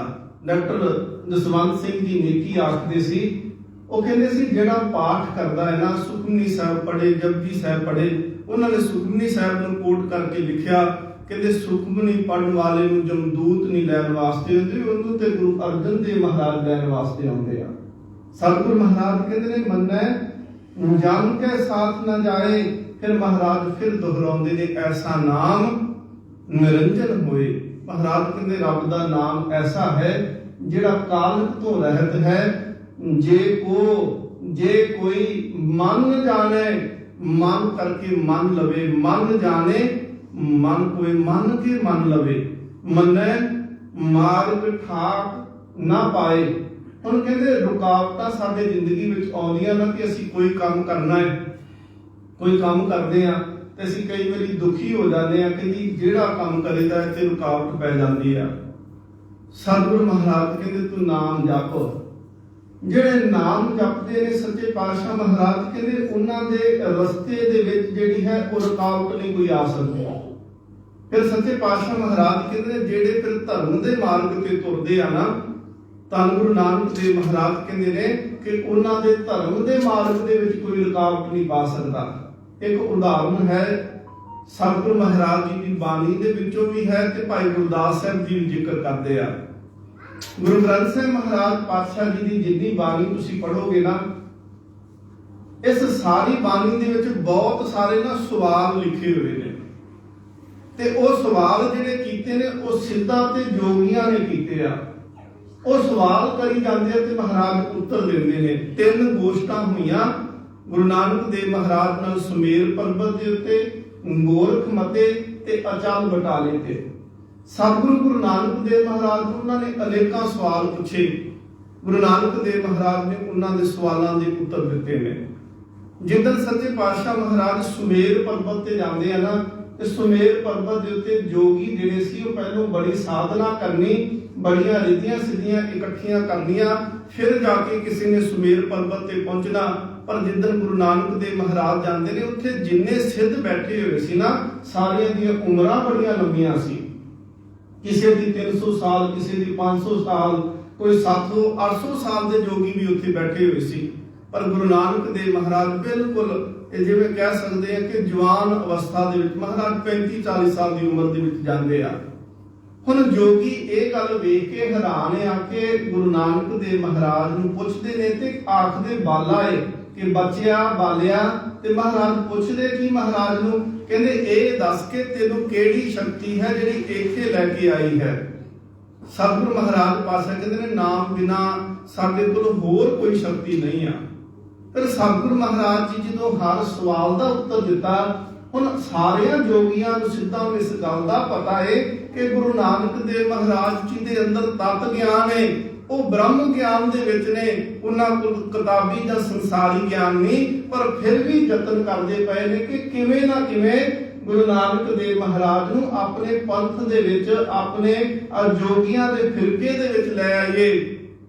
ਫਿਰ ਕਰਾਮਾਤ ਦਿਖਾਉਣ ਵਾਸਤੇ ਇੱਕ ਜੋਗੀ ਨਾਥ ਜਿਹੜਾ ਹੈ ਨਾ, ਉਹ ਗੁਰੂ ਨਾਨਕ ਦੇਵ ਮਹਾਰਾਜ ਜੀ ਨੂੰ ਆਖਦਾ ਹੈ, ਨਾਨਕ ਤੂੰ ਸਾਡੇ ਵਾਸਤੇ ਇੱਕ ਪਾਣੀ ਦਾ ਇਹ ਪਿਆਲਾ ਜਿਹੜਾ ਖੱਪਰ ਭਰ ਕੇ ਲੈ ਕੇ ਆਵੇਂਗਾ। ਗੁਰੂ ਨਾਨਕ ਦੇਵ ਮਹਾਰਾਜ ਕਹਿੰਦੇ ਹਾਂ ਜ਼ਰੂਰ। ਕਿੱਥੋਂ? ਕਹਿੰਦੇ ਉਹ ਸਾਹਮਣੇ ਤਲਾਬ ਤੋਂ ਲੈ ਕੇ ਆਉਣਾ ਹੈ। ਗੁਰੂ ਨਾਨਕ ਦੇਵ ਮਹਾਰਾਜ ਜੀ ਨੇ ਖੱਪਰ ਪਕੜਿਆ। ਸਤਿਗੁਰੂ ਮਹਾਰਾਜ ਜੀ ਜਦੋਂ ਤਲਾਬ ਤੇ ਜਾਂਦੇ ਨੇ ਤੇ ਉੱਥੇ ਤਲਾਬ ਤੇ ਜਾ ਕੇ ਕੀ ਦੇਖਿਆ ਕਿ ਜੋਗੀਆਂ ਨੇ ਕਰਾਮਾਤ ਕੀਤੀ, ਪਾਣੀ ਜਿਹੜਾ ਸੀ ਸਾਰਾ ਸੁਕਾ ਦਿੱਤਾ ਤੇ ਹੁਣ ਉਸ ਸਰੋਵਰ ਦੇ ਵਿੱਚ ਜਿਹੜਾ ਨੇ ਕੱਲੇ ਹੀਰੇ ਮੋਤੀ ਤੇ ਜਵਾਹਰਾਤ ਨੇ। ਹੁਣ ਜੇ ਮੇਰੇ ਵਰਗਾ ਸੰਸਾਰੀ ਹੁੰਦਾ ਉਹਨੇ ਤੇ ਖੁਸ਼ ਹੋ ਜਾਣਾ ਸੀ ਕਿ ਪਾਣੀ ਛੱਡੋ, ਆ ਹੀਰੇ ਲੈ ਕੇ ਜਾਓ। ਪਰ ਗੁਰੂ ਨਾਨਕ ਦੇਵ ਮਹਾਰਾਜ ਨੂੰ ਕਿਹੜਾ ਹੈ ਜਿਹੜਾ ਛੱਡ ਸਕਦਾ ਹੈ। ਮਹਾਰਾਜ ਤੇ ਇਹ ਆਖਦੇ ਆ ਨਾ ਕਿ ਮੱਤ ਵਿੱਚ ਰਤਨ ਜਵਾਹਰ ਮਾਨਕ, ਜੇ ਇੱਕ ਗੁਰ ਕੀ ਸਿੱਖ ਸੁਣੀ ਤੂੰ ਗੁਰੂ ਦੀ ਇੱਕ ਸਿੱਖਿਆ ਲੈ ਲੈ, ਤੇਰੇ ਅੰਦਰ ਹੀ ਤੇਰੀ ਮੱਤ ਦੇ ਵਿੱਚ ਹੀ ਕੀਮਤੀ ਰਤਨ ਪੈਦਾ ਹੋ ਜਾਣਗੇ। ਸਤਿਗੁਰੂ ਮਹਾਰਾਜ ਜਦੋਂ ਉੱਥੇ ਗਏ ਸਾਹਮਣੇ ਪਾਣੀ ਕੋਈ ਨਹੀਂ ਆ। ਗੁਰੂ ਨਾਨਕ ਦੇਵ ਮਹਾਰਾਜ ਜੀ ਉਹ ਖੱਪਰ ਲੈ ਕੇ ਵਾਪਸ ਆ ਕੇ ਤੇ ਨਾਥ ਦੇ ਸਾਹਮਣੇ ਰੱਖ ਦਿੱਤਾ। ਕਹਿੰਦੇ ਜੀ ਆਦੋਂ ਪਾਣੀ ਕੋਈ ਨਹੀਂ ਸੀ ਉੱਥੇ। ਨਾਥ ਨੇ ਆਖਿਆ, ਸਵਾਲ ਕੀਤਾ, ਕਹਿਣ ਲੱਗੇ ਨਾਨਕ ਜੇ ਉਸ ਸਰੋਵਰ ਵਿੱਚ ਪਾਣੀ ਨਹੀਂ ਸੀ ਤੇ ਫਿਰ ਹੋਰ ਕੀ ਸੀ? ਗੁਰੂ ਨਾਨਕ ਦੇਵ ਮਹਾਰਾਜ ਕਹਿੰਦੇ ਮੈਂ ਹੋਰ ਕੁਝ ਦੇਖਣ ਹੀ ਨਹੀਂ ਸੀ ਗਿਆ, ਮੈਂ ਤੇ ਪਾਣੀ ਵਾਸਤੇ ਗਿਆ ਸੀ ਨਾ, ਤੇ ਪਾਣੀ ਹੈ ਕੋਈ ਨਹੀਂ। ਭਾਈ ਗੁਰਦਾਸ ਸਾਹਿਬ ਜੀ ਲਿਖਦੇ ਨੇ, ਸਿੱਧੀ ਮਨੇ ਵਿਚਾਰਿਆ ਦਰਸ਼ਨ ਕੇ ਕਿਵੇਂ ਇਹ ਲੇਵੇ ਬਾਲਾ। ਉਹ ਕਹਿੰਦੇ ਸਿੱਧਾਂ ਨੇ ਆਪਸ ਦੇ ਵਿੱਚ ਵਿਚਾਰ ਕੀਤੀ ਕਿ ਕਿਹੜੇ ਤਰੀਕੇ ਦੇ ਨਾਲ ਇਹ ਜੋਗੀ ਬਣ ਜਾਵੇ, ਇਹ ਸਾਡਾ ਚੇਲਾ ਬਣ ਜਾਏ, ਜਿਹਨੂੰ ਮਹਾਰਾਜ ਕਹਿੰਦੇ ਮੰਨੈ ਮਾਰਗ ਠਾਕ ਨਾ ਪਾਏ। ਤੁਸੀਂ ਰੱਬ ਦਾ ਨਾਮ ਮੰਨ ਲਓ, ਕਿਹੜਾ ਆ ਜਿਹੜਾ ਤੈਨੂੰ ਰੱਬ ਦੇ ਰਸਤੇ ਤੋਂ ਤੋੜ ਸਕਦਾ ਹੈ।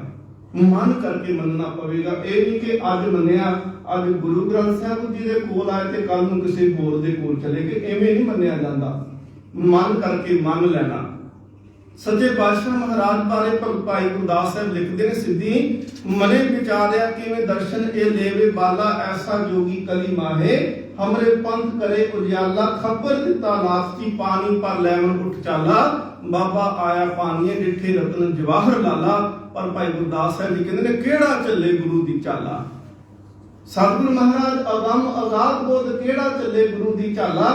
ਭਾਈ ਗੁਰਦਾਸ ਸਾਹਿਬ ਜੀ ਕਹਿੰਦੇ ਨੇ ਕੀ ਤੋਸ ਆਪਣਾ ਪੰਥ ਨਿਰਾਲਾ। ਮਹਾਰਾਜ ਦਾ ਮਾਰਗ ਐਸਾ, ਮਹਾਰਾਜ ਕਹਿੰਦੇ ਜਿਹੜਾ ਇਸ ਮਾਰਗ ਤੇ ਮਨ ਕਰਕੇ ਚੱਲੇਗਾ ਉਹ ਡੋਲੇਗਾ ਕਦੀ ਨਹੀਂ। ਸਤਿਗੁਰੂ ਮਹਾਰਾਜ ਨੇ ਨਾ ਤੇ ਸ਼ਖਸੀਅਤ ਦਾ ਪ੍ਰਭਾਵ ਕਬੂਲਿਆ, ਨਾ ਤਾਕਤ ਦਾ ਕਬੂਲਿਆ, ਨਾ ਪੈਸੇ ਦਾ ਪ੍ਰਭਾਵ ਕਬੂਲਿਆ, ਨਾ ਬਹੁਤੀ ਮੈਜੋਰਟੀ ਦਾ ਪ੍ਰਭਾਵ ਕਬੂਲਿਆ। ਮਹਾਰਾਜ ਜੇ ਮੱਕੇ ਜਾਂਦੇ ਆ ਤੇ ਹਾਜੀ ਭਾਵੇਂ ਸਤਿਗੁਰੂ ਮਹਾਰਾਜ ਜੀ ਦੇ ਟੰਗੋਂ ਪਕੜ ਘੜੀਸਿਆ ਜੀਵੇ ਮਾਰੀ ਲੱਤ ਦੀ, ਮਹਾਰਾਜ ਜੀ ਦੀਆਂ ਪੈਰਾਂ ਤੋਂ ਮਹਾਰਾਜ ਨੂੰ ਘੜੀਸਿਆ, ਉੱਤੇ ਗਿਆ ਪੈਰ ਮਾਰਿਆ ਗਿਆ ਮਹਾਰਾਜ ਜੀ ਦੇ। ਪਰ ਜੇਕਰ ਜਿੱਦਣ ਵਿਚਾਰ ਦੀ ਗੱਲ ਆਈ ਸਤਿਗੁਰੂ ਮਹਾਰਾਜ ਜੀ ਉੱਤੇ ਕੋਈ ਪ੍ਰਭਾਵ ਨਹੀਂ ਕਿ ਇੱਥੇ ਸਾਰੇ ਮੁਸਲਮਾਨ ਹੈ ਤੇ ਮੈਂ ਇਕੱਲਾ ਹੀ ਸਿੱਖੀ ਦਾ ਪ੍ਰਚਾਰ ਕਰਨ ਵਾਲਾ। ਮਹਾਰਾਜ ਨੂੰ ਪੁੱਛਦੇ ਨੇ, ਪੁੱਛਣ ਗੱਲ ਇਮਾਨ ਦੀ, ਹਿੰਦੂ ਵੱਡਾ ਤੇ ਮੁਸਲਮਾਨ ਹੋਈ। ਸਤਿਗੁਰੂ ਮਹਾਰਾਜ ਪਾਤਸ਼ਾਹ ਆਖਦੇ ਨੇ ਸ਼ੁਭ ਅਮਲਾ ਬਾਜੋ ਦੋਨੋਂ ਹੋਏ। ਮਹਾਰਾਜ ਕਹਿੰਦੇ ਮੈਨੂੰ ਕੀ ਪ੍ਰਵਾਹ ਪੜੀ ਤੇਰੀ। ਸਤਿਗੁਰੂ ਮਹਾਰਾਜ ਕਹਿੰਦੇ ਜਿਹੜਾ ਧਰਮੀ ਹੋਏਗਾ ਉਹ ਡੋਲੇਗਾ ਕਦੇ ਨਹੀਂ। ਉਹਦੇ ਮਾਰਗ ਦੇ ਵਿੱਚ ਰਸਤੇ ਵਿੱਚ ਕੋਈ ਰੁਕਾਵਟ ਨਹੀਂ ਪਾ ਸਕਦਾ। ਗੱਲ ਬਸ਼ਰਤ ਇਹ ਆ ਕਿ ਉਹ ਮਨ ਕਰਕੇ ਇਸ ਮਾਰਗ ਦੇ ਉੱਤੇ ਤੁਰਦਾ ਹੋਵੇ। ਵਿਖਾਵੇ ਮਾਤਰ ਨਹੀਂ ਕਿ ਅੱਜ ਮੈਂ ਸਿੱਖ ਬਣ ਗਿਆ ਤੇ ਬੱਲੇ ਬੱਲੇ ਕਰਾ ਦਿੱਤੀ, ਕੱਲ ਨੂੰ ਹੋਰ ਪਾਸੇ ਤੁਰ ਪਏ, ਨਹੀਂ। ਸੱਚੇ ਪਾਤਸ਼ਾਹ ਮਹਾਰਾਜ ਕਹਿੰਦੇ ਅੰਦਰੋਂ ਤੁਰੇ। ਸਿੱਖੀ ਵਿਖਾਵੇ ਦਾ ਨਾਮ ਨਹੀਂ ਸਾਧ ਸੰਗਤ ਜੀ, ਸਿੱਖੀ ਪਹਿਰਾਵੇ ਦਾ ਵੀ ਕੱਲਾ ਨਾਮ ਨਹੀਂ। ਮਹਾਰਾਜ ਕਹਿੰਦੇ ਜਿੰਨੀ ਦੇਰ ਤੱਕ ਗੁਰੂ ਦੀ ਵਿਚਾਰ ਦੇ ਨਾਲ ਤੂੰ ਸਹਿਮਤ ਨਹੀਂ ਹੋਇਆ, ਸੱਚੇ ਪਾਤਸ਼ਾਹ ਮਹਾਰਾਜ ਕਹਿੰਦੇ ਨੇ ਸਿਰਫ ਭੇਖ ਕਰ ਸਕਦਾ ਹੈ, ਤੂੰ ਸਿੱਖੀ ਨਹੀਂ ਕਮਾ ਸਕਦਾ। ਸਤਿਗੁਰੂ ਮਹਾਰਾਜ ਕਹਿੰਦੇ ਮੰਨੈ ਮਾਰਗ ਠਾਕ ਨਾ ਪਾਏ। ਜਿਨ੍ਹਾਂ ਨੇ ਮੰਨਿਆ, ਜਿਹੜੇ ਮੰਨਣਗੇ, ਮਹਾਰਾਜ ਕਹਿੰਦੇ ਉਹਨਾਂ ਦੇ ਰਸਤੇ ਵਿੱਚ ਰੁਕਾਵਟ ਕੋਈ ਨਹੀਂ। ਮੰਨੈ ਪਦ ਸਿਉ ਪ੍ਰਗਟ ਜਾਏ। ਮਹਾਰਾਜ ਕਹਿੰਦੇ ਨੇ ਜਿਹੜੇ ਨਾਮ ਨੂੰ ਮਨ ਕਰਕੇ ਮੰਨਣਗੇ, ਮਹਾਰਾਜ ਕਹਿੰਦੇ ਉਹਨਾਂ ਦੀ ਪੱਤ ਜਿਹੜੀ ਹੈ, ਇੱਜ਼ਤ ਜਿਹੜੀ ਹੈ, ਸੱਚੇ ਪਾਤਸ਼ਾਹ ਕਹਿੰਦੇ ਨੇ ਉਹਦੇ ਘਰ ਦੇ ਵਿੱਚ ਉੱਚੀ ਹੋਵੇਗੀ। ਧੰਨ ਗੁਰੂ ਨਾਨਕ ਦੇਵ ਮਹਾਰਾਜ ਆਖਦੇ ਨੇ ਮੰਨੈ ਮਗ ਨਾ ਚੱਲੇ ਪੰਥ। ਸਤਿਗੁਰੂ ਮਹਾਰਾਜ ਕਹਿੰਦੇ ਨੇ ਕਿ ਜਿਹੜੇ ਨਾਮ ਜਪਣ ਵਾਲੇ ਨੇ ਉਹਨਾਂ ਨੂੰ ਕੋਈ ਵੀ ਜਿਹੜਾ ਹੈ ਉਹ ਆਪਣੇ ਪਿੱਛੇ ਲਾ ਕੇ ਨਹੀਂ ਤੋੜ ਸਕਦਾ, ਉਹਨਾਂ ਨੂੰ ਪੰਥ ਤੋਂ ਖੇਡ ਨਹੀਂ ਸਕਦਾ। ਤੇ ਮਹਾਰਾਜ ਕਹਿੰਦੇ ਨਾਮ ਜਪਣ ਵਾਲਾ ਜਿਹੜਾ ਹੈ ਮੰਨੈ ਧਰਮ ਸੇਤੀ ਸੰਬੰਧ। ਸੰਬੰਧ ਦਾ ਅਰਥ ਹੁੰਦਾ ਹੈ ਰਿਸ਼ਤਾ ਜੁੜ ਜਾਣਾ। ਮਹਾਰਾਜ ਕਹਿੰਦੇ ਨੇ ਨਾਮ ਜਪਿਆ ਹੀ ਧਰਮ ਦੇ ਨਾਲ ਰਿਸ਼ਤਾ ਜੁੜਦਾ ਹੈ। ਐਸਾ ਨਾਮ ਨਿਰੰਜਨ ਹੋਏ ਜੇ ਤੂੰ ਮਨ ਜਾਣੈ ਮਨ ਕੋਏ। ਹੁਣ ਜਾਣੇ ਕਹਿਣਾ ਹੈ, ਇੱਥੇ ਜਾਣੇ ਵੀ ਨਹੀਂ ਆਖਣਾ, ਨਾਮ ਨਾਲ ਉਚਾਰਨ ਹੈ। ਐਸਾ ਨਾਮ ਉਸ ਰੱਬ ਦਾ ਨਾਮ ਐਸਾ ਹੈ ਜਿਹੜਾ ਮੈਲ ਤੋਂ ਰਹਿਤ, ਜੇਕਰ ਕੋਈ ਮੰਨ ਲਵੇ, ਮਨ ਦੇ ਵਿੱਚ ਮਨ ਕਰਕੇ ਜਾਣ ਲਵੇ। ਅੱਗੇ ਸਤਿਗੁਰੂ ਮਹਾਰਾਜ ਆਖਦੇ ਨੇ ਮੰਨੈ ਪਾਵਹਿ। ਪਾਵੇ ਨਹੀਂ ਕਹਿਣਾ, ਇੱਥੇ ਹਾਹਾ ਜਿਹੜਾ ਹੈ ਹਾਹੇ ਨੂੰ ਸਿਆਰੀ, ਨਾ ਕਿ ਪਾਵੇ ਬਵੇ ਨੂੰ ਲਾਮ ਲੱਗੀਏ। ਸਤਿਗੁਰੂ ਮਹਾਰਾਜ ਕਹਿੰਦੇ ਨੇ ਮੰਨੈ ਪਾਵਹਿ ਮੋਖ ਦਵਾਰ। ਜਿਹੜਾ ਨਾਮ ਨੂੰ ਮੰਨੇਗਾ ਉਹਨੂੰ ਮੋਖ ਪਦਵੀ ਪ੍ਰਾਪਤ ਹੋਵੇਗੀ। ਮੰਨੈ ਪਰਵਾਰੇ ਸਾਧਾਰ। ਸਾਧਾਰਨੀ ਦਾ ਪਾਠ ਕਰਨਾ, ਸਾਧਾਰ। ਮਹਾਰਾਜ ਕਹਿੰਦੇ ਨੇ ਜਿਹੜਾ ਨਾਮ ਜਪਦਾ ਹੈ ਉਹ ਆਪ ਤਰ ਜਾਂਦਾ ਹੈ ਤੇ ਉਹਦੀਆਂ ਕੁੱਲਾਂ ਵੀ ਤਰ ਜਾਂਦੀਆਂ ਨੇ, ਉਹ ਆਪਣੇ ਪਰਿਵਾਰ ਨੂੰ ਵੀ ਤਾਰ ਦਿੰਦਾ ਹੈ। ਮੰਨੈ ਤਰੈ ਤਾਰੇ ਗੁਰ ਸਿੱਖ। ਇੱਥੇ ਪਾਠ ਜਿਹੜਾ ਹੈ ਉਹ ਗੁਰਸਿੱਖ ਇਕੱਠਾ ਨਹੀਂ ਕਰਨਾ। ਸਤਿਗੁਰੂ ਮਹਾਰਾਜ ਕਹਿੰਦੇ ਨੇ ਪਹਿਲਾ ਜਿਹੜਾ ਤਰੇ ਆਏਗਾ ਉਹਦਾ ਭਾਵ ਹੈ ਗੁਰੂ ਦੇ ਨਾਲ, ਉਹਨੂੰ ਗੁਰੂ ਦੇ ਨਾਲ ਜੋੜ ਕੇ ਅਰਥ ਕਰਾਂਗੇ। ਤਾਰੇ ਜਿਹੜਾ ਹੈ ਉਹ ਸਿੱਖ ਦੇ ਨਾਲ ਜੋੜ ਕੇ ਅਰਥ ਕਰਾਂਗੇ। ਸਤਿਗੁਰੂ ਗੁਰੂ ਗ੍ਰੰਥ ਸਾਹਿਬ ਮਹਾਰਾਜ ਜਾਂ ਗੁਰੂ ਦਾ ਸ਼ਬਦ ਜਿਹੜਾ ਹੈ ਉਹ ਭਵਜਲ ਤੋਂ ਤਾਰਦਾ ਹੈ, ਤੇ ਜਿਨ੍ਹਾਂ ਨੇ ਨਾਮ ਜਪਿਆ ਹੈ ਉਹ ਸਿੱਖ ਵੀ ਭਵਜਲ ਤੋਂ ਤਾਰ ਦਿੰਦੇ ਨੇ, ਜਿਹੜਾ ਉਹਨਾਂ ਦੀ ਸੰਗਤ ਕਰ ਲਵੇ। ਮੰਨੇ ਤਰੇ ਜਿਹੜੇ ਆਪ ਪਹਿਲੋਂ ਹੀ ਤਰੇ ਹੋਏ ਨੇ, ਤਾਰੇ ਜਿਹੜਾ ਕੋਲ ਉਹਨਾਂ ਦੇ ਆਵੇਗਾ ਉਹਨੂੰ ਤਾਰ ਦੇਣਗੇ। ਤੇ ਕਿਹੜੇ ਕਿਹੜੇ ਤਾਰਨਗੇ? ਗੁਰੂ ਤੇ ਸਿੱਖ। ਗੁਰੂ ਵੀ ਤਾਰਦਾ ਹੈ ਤੇ ਗੁਰੂ ਦੀ ਸਿੱਖਿਆ ਤੇ ਤੁਰਿਆ ਹੋਇਆ ਸਿੱਖ, ਜਿੰਦੀ ਮਹਾਰਾਜ ਕਹਿੰਦੇ ਨੇ ਮੰਨੇ ਕੀ ਗਤ, ਉਹ ਵੀ ਜੇ ਉਹਦਾ ਸਾਥ ਵੀ ਮਿਲੇ ਤੇ ਸਤਿਗੁਰੂ ਮਹਾਰਾਜ ਕਹਿੰਦੇ ਉਹ ਵੀ ਤਰ ਜਾਂਦੇ ਨੇ। ਮਹਾਰਾਜ ਕਹਿੰਦੇ ਨੇ ਮੰਨੈ ਨਾਨਕ ਭਵੇ ਭਵਹੇ, ਮੰਨੈ ਨਾਨਕ ਭਵਹੇ ਨਾ ਭਿਖ। ਮਹਾਰਾਜ ਕਹਿੰਦੇ ਨੇ ਫਿਰ ਜਿਹੜਾ ਨਾਮ ਜਪਦਾ ਹੈ ਉਹਨੂੰ ਫਿਰ ਭਵ ਜਲ ਦੇ ਵਿੱਚ ਨਹੀਂ ਪੈਣਾ ਪੈਂਦਾ, ਉਹਨੂੰ ਗੇੜਿਆਂ ਦੇ ਵਿੱਚ ਨਹੀਂ ਆਉਣਾ ਪੈਂਦਾ। ਮਹਾਰਾਜ ਕਹਿੰਦੇ ਨੇ ਉਹਨੂੰ ਫਿਰ ਦਰ ਦਰ ਦਾ ਭਿਖਾਰੀ ਨਹੀਂ ਬਣਨਾ ਪੈਂਦਾ। ਐਸਾ ਨਾਮ ਨਿਰੰਜਨ ਹੋਏ। ਮਹਾਰਾਜ ਕਹਿੰਦੇ ਫਿਰ ਰੱਬ ਦਾ ਐਸਾ ਨਾਮ ਹੈ ਜੋ ਮੈਲ ਤੋਂ ਰਹਿਤ ਹੈ। ਜੇ ਕੋ ਮਨ ਜਾਣੇ, ਜੇਕਰ ਕੋਈ ਮਨ ਕਰਕੇ ਮੰਨ ਲਵੇ, ਮਨ ਜਾਣੇ ਕੋਈ, ਮਨ ਕਰਕੇ ਜਾਣ ਲਵੇ। ਇੱਥੋਂ ਤੱਕ ਫਿਰ ਇਹ 4 ਪੌੜੀਆਂ ਜਿਹੜੀਆਂ ਨੇ ਲਗਾਤਾਰ 15 ਪੌੜੀਆਂ ਤੇ ਮੰਨੇ ਦੀਆਂ ਜਿਹੜੀਆਂ ਨੇ ਇੱਥੇ ਪੌੜੀਆਂ ਸੰਪੂਰਨ ਹੋ ਜਾਂਦੀਆਂ ਨੇ। ਅੱਗੇ ਸਤਿਗੁਰੂ ਮਹਾਰਾਜ ਫਿਰ ਪੰਜ ਪ੍ਰਵਾਨ ਤੇ ਅਸੰਖ ਦੀਆਂ ਪੌੜੀਆਂ ਬਖਸ਼ਿਸ਼ ਕਰਦੇ ਆ। ਕੱਲ ਦੇ ਦਿਨ ਆਪਾਂ ਅਗਲੀ ਵਿਚਾਰ ਜਿਹੜੀ ਹੈ ਉਹ ਸਾਂਝੀ ਕਰਾਂਗੇ। ਜਿਵੇਂ ਸਤਿਗੁਰੂ ਮਹਾਰਾਜ ਹੁਕਮ ਬਖਸ਼ਿਸ਼ ਕਰਨਗੇ, ਰੋਜ਼ਾਨਾ ਦੀ ਤਰ੍ਹਾਂ ਆਓ ਥੋੜਾ ਤੇ ਬੈਠ ਕਰਕੇ ਨਾਮ ਜਪੀਏ, ਗੁਰਮੰਤਰ ਦਾ ਅਭਿਆਸ ਕਰੀਏ। ਔਰ ਇਹ ਅਭਿਆਸ ਸੰਗਤ ਦੇ ਵਿੱਚ ਇਸ ਕਰਕੇ ਕਰੀਦਾ ਹੈ ਕਿ ਅਸੀਂ ਘਰੇ ਜਾ ਕੇ ਵੀ ਇਹਨੂੰ ਕਰ ਸਕੀਏ। ਜਿਵੇਂ ਘਰੇ ਨਲਕਾ ਲਾਉਂਦੇ ਹੁੰਦੇ ਸੀ ਨਾ, ਤੇ ਨਲਕਾ ਲਾ ਕੇ ਥੋੜਾ ਪਾਣੀ ਉੱਤੋਂ ਪਾਉਂਦੇ ਸੀ, ਭਾਵੇਂ ਪਤਾ ਸੀ ਕਿ ਪਾਣੀ ਥੱਲੇ ਹੈ, ਪਰ ਫਿਰ ਵੀ ਉਹਨਾਂ ਨੇ ਉੱਤੋਂ ਪਾਣੀ ਪਾਉਣਾ। ਉਹਨਾਂ ਨੂੰ ਕਹਿੰਦਾ ਉੱਤੋਂ ਪਾਈਏ ਤੇ ਤਾਂ ਥੱਲਿਓਂ ਪਾਣੀ ਬਾਹਰ ਨਿਕਲਦਾ ਹੈ। ਜਦੋਂ ਅੰਮ੍ਰਿਤ ਛਕਦੇ ਆ ਨਾ, ਤੇ ਅੰਮ੍ਰਿਤ ਛਕਦਿਆਂ ਹੋਇਆਂ ਵੀ ਬਾਰ-ਬਾਰ ਧੁਆਇਆ ਜਾਂਦਾ, ਬੋਲ ਵਾਹਿਗੁਰੂ ਜੀ ਕਾ ਖਾਲਸਾ ਵਾਹਿਗੁਰੂ ਜੀ ਕੀ ਫਤਿਹ। 5 ਚੂਲੇ ਦਿੱਤੇ ਜਾਂਦੇ ਨੇ, 5 ਵਾਰੀ ਫਤਿਹ।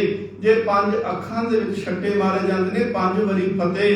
ਜੇ ਸੀਸ ਦੇ ਵਿੱਚ 5 ਚੂਲੇ ਪਾਏ ਜਾਂਦੇ ਨੇ ਤੇ ਉਦੋਂ ਵੀ 5 ਵਾਰੀ ਫਤਿਹ। ਇੱਕ ਵਾਰੀ ਆਉਂਦਿਆਂ ਫਤਿਹ ਤੇ ਇੱਕ ਵਾਰੀ ਅੰਮ੍ਰਿਤ ਛਕਣ ਤੋਂ ਬਾਅਦ ਵਿੱਚ ਫਤਿਹ। 17 ਵਾਰ ਫਤਿਹ ਇੱਕੇ ਟਾਈਮ ਤੇ ਬੁਲਾਈ ਜਾਂਦੀ ਆ। ਫਿਰ ਉੱਥੇ ਨਾਮ ਜਪਾਇਆ ਜਾਂਦਾ। ਉੱਥੇ ਕਿਹਾ ਜਾਂਦਾ ਕਿ ਅੱਜ ਤੁਹਾਨੂੰ ਜਪਾਉਣ ਲੱਗੇ ਆ, ਤੁਸੀਂ ਰੋਜ਼ ਜਪਿਓ। ਤੁਸੀਂ ਇਸੇ ਤਰ੍ਹਾਂ ਰੋਜ਼ ਜਪੋਗੇ ਤੇ ਤੁਹਾਡੇ ਅੰਦਰ ਗੁਰੂ ਪ੍ਰਗਟ ਹੋਵੇਗਾ, ਤੁਹਾਡੇ ਅੰਦਰ ਉਹ ਨਾਮ ਪ੍ਰਗਟ ਹੋਵੇਗਾ। ਤੁਹਾਡੀ ਅਵਸਥਾ ਉਹ ਬਣੇਗੀ ਜਿਹਨੂੰ ਮਹਾਰਾਜ ਕਹਿੰਦੇ ਨੇ ਮੰਨੇ ਕੀ ਗਤ, ਕਹੀਂ ਨਾ ਜਾਏ ਜੇ ਕੋ ਕਹੇ ਪਿੱਛੇ ਪਛਤਾਏ। ਸੋ ਸਤਿਗੁਰੂ ਮਹਾਰਾਜ ਕਿਰਪਾ ਕਰਨ। ਆਓ ਥੋੜੇ ਚਿਰ ਵਾਸਤੇ ਜਪੀਏ ਤੇ ਗੁਰੂ ਕਿਰਪਾ ਕਰੇ। ਸਤਿਗੁਰੂ ਮਹਾਰਾਜ ਗੁਰੂ ਰਾਮਦਾਸ ਜੀ ਆਖਦੇ ਆ, ਮਹਾਰਾਜ ਆਖਦੇ ਨੇ ਕਿ ਜੇ ਕੋਈ ਇਹ ਦਾਵਾ ਕਰੇ ਕਿ ਮੈਂ ਸਿੱਖ ਹਾਂ ਤੇ ਮੈਂ ਗੁਰੂ ਵਾਲਾ ਹਾਂ, ਗੁਰ ਸਤਿਗੁਰ ਕਾ ਜੋ ਸਿੱਖ ਅਖਾਏ। ਅਖਾਏ ਦਾ ਭਾਵ ਹੁੰਦਾ ਕਿ ਕੋਈ ਦਾਵਾ ਕਰੇ ਕਿ ਮੈਂ ਸਿੱਖ ਹਾਂ, ਪਰ ਮਹਾਰਾਜ ਕਹਿੰਦੇ ਦਾ ਜੀਵਨ ਕਿਵੇਂ ਦਾ? ਭਲਕੇ ਉੱਠ ਹਰ ਨਾਮ ਧਿਆਵੇ। ਇਹ ਜ਼ਰੂਰੀ ਹੈ ਅੰਮ੍ਰਿਤ ਵੇਲੇ ਜਪਣਾ। ਹੁਣ ਸਤਿਗੁਰੂ ਮਹਾਰਾਜ ਨੇ ਬੜੀ ਕਿਰਪਾ ਕੀਤੀ, ਬਾਣੀ ਵਿੱਚ ਦੱਸਿਆ ਬਾਰ-ਬਾਰ, ਅੰਤਰ ਗੁਰ ਆਰਾਧਨਾ, ਜਿਹਵਾ ਜਪ ਗੁਰ ਨਾਮ, ਨੇਤਰੀ ਸਤਿਗੁਰ ਪੇਖਣਾ, ਸ਼ਰਵਣੀ ਸੁਨਣਾ ਗੁਰ ਨਾਮ। ਇਹ ਮਰਿਆਦਾ ਹੈ ਅਸਲ ਦੇ ਵਿੱਚ। ਜੀਵ ਦੇ ਉੱਤੇ ਨਾਮ, ਹਿਰਦੇ ਵਿੱਚ ਨਾਮ, ਅੱਖਾਂ ਦੇ ਵਿੱਚ ਨਾਮ, ਕੰਨਾਂ ਦੇ ਵਿੱਚ ਵੀ ਨਾਮ ਹੋਵੇ। ਸਤਿਗੁਰ ਐਸੀ ਕਿਰਪਾ ਕਰੇ, ਜੀਵਨ ਸਾਡਾ ਐਸਾ ਹੋਵੇ। ਆਓ ਪਿਆਰ ਨਾਲ ਜਪਨਾ ਕਰੀਏ ਜੀ। ਵਾਹਿਗੁਰੂ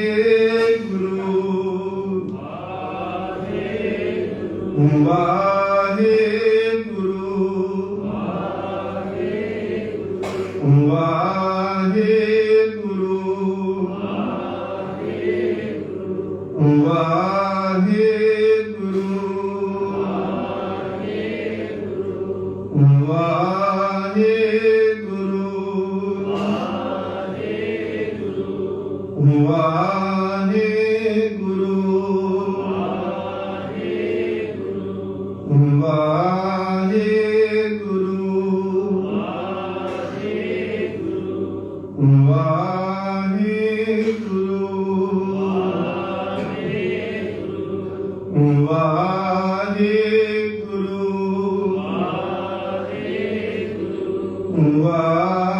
ਵਾਹਿਗੁਰੂ ਵਾਹਿਗੁਰੂ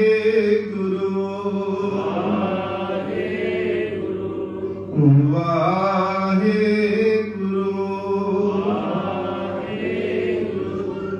ਵਾਹਿਗੁਰੂ ਵਾਹਿਗੁਰੂ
ਵਾਹਿਗੁਰੂ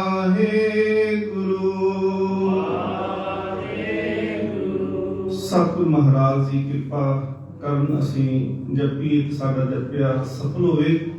ਬੋਲਦੇ ਹੋਈਆਂ ਬੇਅੰਤ ਭੁੱਲਾਂ ਦੀ ਖਿਮਾ। ਸਭਨਾਂ ਦਾ ਧੰਨਵਾਦ, ਕੋਟਾਨ ਕੋਟ ਸ਼ੁਕਰ।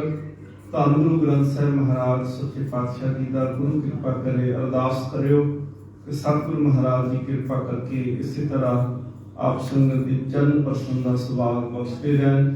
ਹੋਈਆਂ ਬੇਅੰਤ ਭੁੱਲਾਂ ਦੀ ਖਿਮਾ। ਬਖਸ਼ੋ ਆਸੀਸ, ਬੁਲਾਓ ਫਤਿਹ।